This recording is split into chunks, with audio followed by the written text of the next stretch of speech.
এই শীতের হাতে কাটা সেমাই পিঠা বা চুষি পিঠা আজকে তৈরি করে দেখাবো। আর এ ধরনের পিঠা শীতের দিনে সকালে বা সন্ধ্যায় খেতে দারুণ মজার হয়ে থাকে। আসসালামু আলাইকুম, আশা করি সবাই ভালো আছেন। আমি আলহামদুলিল্লাহ ভালো আছি।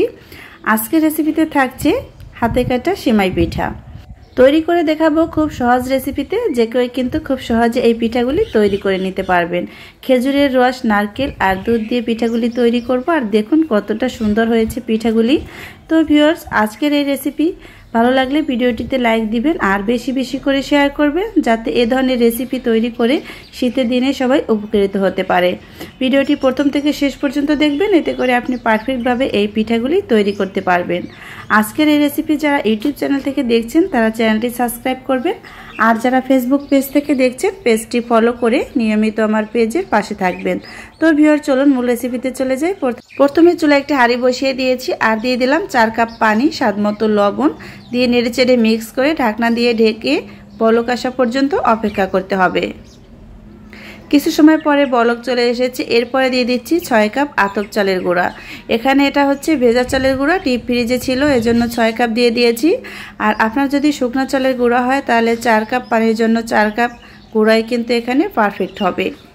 নেড়েচেড়ে একটু দিয়ে তারপর ঢাকনা দিয়ে ঢেকে 5 মিনিট অপেক্ষা করেছি। চুলার আঁচটা মিডিয়াম টু লোতে থাকবে। 5 মিনিট পরে ঢাকনাটা খুলে নেড়েচেড়ে মিক্স করে দিব। আবারও 5 মিনিট এটাকে রেস্টে রেখে দিব। পিঠাগুলি তৈরি করার আগে আপনাকে পারফেক্টভাবে পিঠার এই যে চালের গুঁড়াটা সিদ্ধ করে নিতে হবে। এ পর্যায়ে কিন্তু সিদ্ধ হয়ে গিয়েছে। এখন চুলা থেকে নামিয়ে খুব ভালোভাবে এটাকে মথে নিতে হবে। চুলা থেকে নামিয়ে নিয়েছি, এখন এটাকে খুব ভালোভাবে মথে নেব।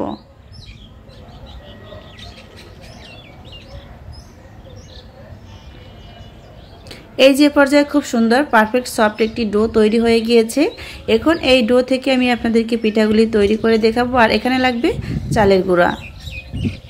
তো সামান্য ডো হাতে নিয়ে এভাবে ঘুরিয়ে ঘুরিয়ে এটাকে লম্বা সাইজ করে নিতে হবে, এতে করে পিঠাগুলি খুব সহজেই আপনি তৈরি করে নিতে পারবেন। এরপরে সামান্য একটু চালের গুঁড়া ছিটিয়ে তারপরে পিঠাগুলি এভাবে তৈরি করে নিতে হবে। প্রথমে সামান্য একটু ডো হাতে নিয়ে সামনের দিকে টান দিয়ে ছেড়ে দিলেই কিন্তু খুব সুন্দর এই পিঠার ডিজাইনটা তৈরি হয়ে যায়। তো প্রত্যেকটি পিঠাই কিন্তু এভাবে খুব সহজে আপনি তৈরি করতে পারবেন। আর হাতে কাটা সেমাই পিঠা শীতের দিনে খেতে কিন্তু খুবই মজার হয়। তো অতিথি আপ্যায়নে অথবা আপনারা শীতের দিনে এ ধরনের পিঠা কিন্তু সকাল বিকালে তৈরি করে খেতে পারেন। তো সবগুলি পিঠাই কিন্তু আমি একইভাবে কেটে নিচ্ছি। আর দেখুন খুব সহজেই কিন্তু পিঠাগুলি তৈরি হয়ে গিয়েছে।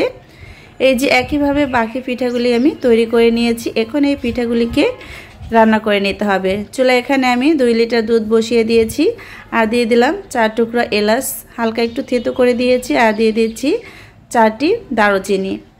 তারপরে দিয়ে দিলাম খেজুরের গুড় দিয়ে খুব ভালোভাবে নেড়েচেড়ে মিক্স করে নিয়েছি। এরপরে দিয়ে দিচ্ছি নারকেল কোড়া।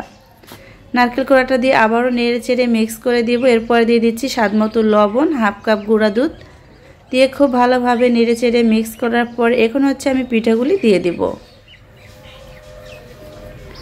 এই যে পিঠাগুলি দিয়ে তারপরে খুব ভালোভাবে এই পিঠাগুলি রান্না করে নিতে হবে।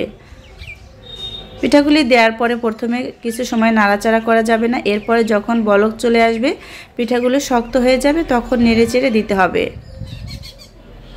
এভাবে করে আমি 10 থেকে 15 মিনিটের মতো পিঠাগুলি রান্না করে নিয়েছি। এর মধ্যে কিন্তু পিঠাটা সিদ্ধ হয়ে গিয়েছে। এখন হচ্ছে চুলা থেকে নামিয়ে তারপরে আপনাদেরকে দেখিয়ে দিচ্ছি। আর এটা সম্পূর্ণ ঠান্ডা করে যখন পরিবেশন করবেন তখন কিন্তু খেতে অসম্ভব মজার হবে। একটি সার্ভিং বাটিতে সার্ভ করে নিয়েছি। আর দেখুন কতটা লোভনীয় হয়েছে। আশা করি আজকের এই পিঠা রেসিপি আপনাদের কাছে ভালো লেগেছে। আজ এ পর্যন্তই। সবাই ভালো থাকবেন। আল্লাহ হাফেজ।